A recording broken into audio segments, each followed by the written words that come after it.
शेळ्या होत्या ज्या इथल्या उष्ण वातावरणाला अनुकूल देणं तगवून धरण्याची ज्यांची क्षमता आहे, अशा ह्या बेरारी म्हणजे इंग्रजकालीन आपण त्याला वराडी असं म्हणूया.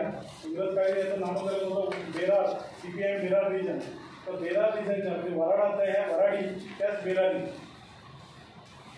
नकाशा आपल्याला दिसू शकतो की मुख्यतः विदर्भाचे जे 11ही जिल्हे आहेत त्या सगळ्या जिल्ह्यांमध्ये बेरारी ही प्रामुख्यानं आपल्याला इतरही शेळ्यांच्या सोबत आपल्याला सहजपणे दिसून येते.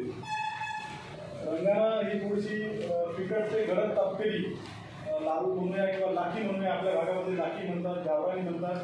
तर अशा पद्धतीचं या फिकट ते गडद अशा पद्धतीचं रंगाचे वेगवेगळे टप्पे त्याच्यामध्ये आपल्याला पाहायला मिळतात. त्याचबरोबर आपण जर बेरारीचा चेहरा जर पाहिला तर दोन्ही म्हणजे नागपुराचा जो भाग आहे आपल्याला दिसून येईल की त्याच्यामध्ये डार्क म्हणजे काळ्या रंगाचे म्हटलं तरी चालेल, पण असं काळपट डार्क रंगाच्या एक पट्टा आपल्याला दिसून येईल. पुढं चेहरा जो पाहिला तर थोडंसं बाहेरच्या बाजूला फुगीर अशा पद्धतीचा चेहरा आहे आणि चेहऱ्यावर शिंगापासून ते नागपुड्यापर्यंत दोन्ही बाजूनं फिकट ते गडद रंगाची किनार ही आपण म्हणू शकतो की लक्षणीयरित्या ओळखू येण्यासाठी इतर शेळ्यांपासून सेपरेटली आपल्याला ओळखू येण्यासाठी अशी ही खूण आहे. शिंगाची ठेवण जर पाहिजे तर शिंग फारसे मोठे असतात, मध्यम आकाराचे आणि पाठीमागे वळलेले अशा पद्धतीची ही शिंग असतात. त्याचबरोबर शेपटी गोलाकार किंवा झुपकेदार असं म्हणूया अशा पद्धतीचं शेपटीची ठेवण आपल्याला दिसून येते. त्याचबरोबर कास जर पाहिजे आपण तर कॉम्पॅक्ट म्हणजे आपण त्याला घट्ट प्रतीची म्हणूया अशा पद्धतीची कासेची ठेवण असते. आणि सड जर पाहिला आपण तर फनेल शेप ज्याला आपण चाळीसारखा असं निमुळत्या आकारामध्ये असलेलं याचं सड असतात. ओळखीची खूण जर म्हटली तर बेरारीचा जो नर आहे आपण जो खाली फोटोमध्ये पाहतो आहे तर त्याच्या गळ्याभोवती अशी आपल्याला काळ्या रंगाचा गोफ म्हणून आपण किंवा किनार जी आहे ती प्रामुख्यानं आपल्याला दिसून येते. आणि सगळ्या शेळ्यांमध्ये पाठीवरून काळ्या रंगाची रेष आपण काळपट्टा हा जो आहे हा एकदम आपल्याला ठळकरित्या ओळखण्याची खूण आपण म्हणूया. त्याचबरोबर वजन आणि उंची याचं प्रमाण आपल्याला जी घडीपत्रिका दिली आहे त्याच्यामध्ये सुद्धा हे नमूद केलेलं आहे. साधारणतः यांचे आणखी एक वैशिष्ट्य म्हणजे आपल्या इथल्या जवळजवळ 40-45 डिग्री सेल्सिअस एवढं विदर्भाचं उन्हाळ्याचं तापमान असतं आणि या तापमानात सुद्धा तग धरून नाही तर मध्यम आकाराची जरी असली तरी बऱ्यापैकी जुळे देण्याची क्षमता याच्यामध्ये जसं उस्मानाबादीमध्ये आपण पाहतो तसंच बेरारीमध्ये सुद्धा आपल्याला काही प्रमाणामध्ये दिसून आलेलं आहे.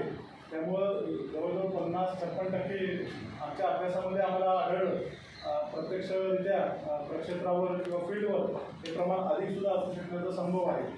तर त्यामुळं या भागामध्ये आपण ज्याला म्हणूया की गरिबाची गाय ज्या अर्थानं आपण शेळी पाहतो तर खऱ्या अर्थानं जुळे दिलं म्हणजे एका याच्यामध्ये डबल बेनिफिट असल्याचं हे प्रमाण किंवा हे जे वैशिष्ट्य आहे शेळीचं तर ते आपल्या सर्वांना किंवा बेरारीच्या पशुपालकांना उपयोगी होऊ शकेल. नेक्स्ट.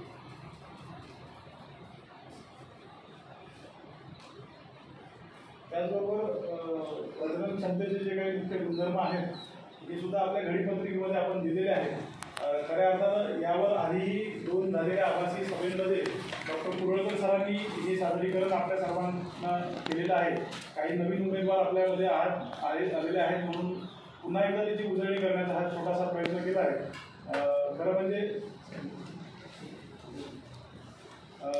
ही जी तोंडओळख आहे बेरारी शेळीची तर आपण सर्वजण या क्षेत्रामध्ये आधीपासून काम करत आहात आणि आपल्याला बऱ्यापैकी बेरारी शेळीची जाण आहे.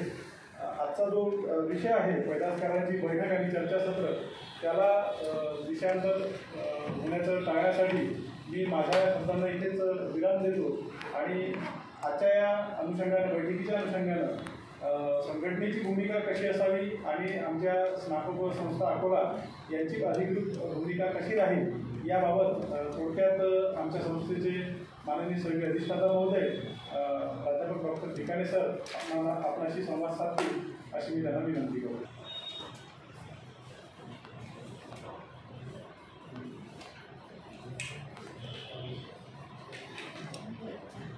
विज्ञान संस्था अकोला तसेच बेरारी प्रत्येक वर्गामध्ये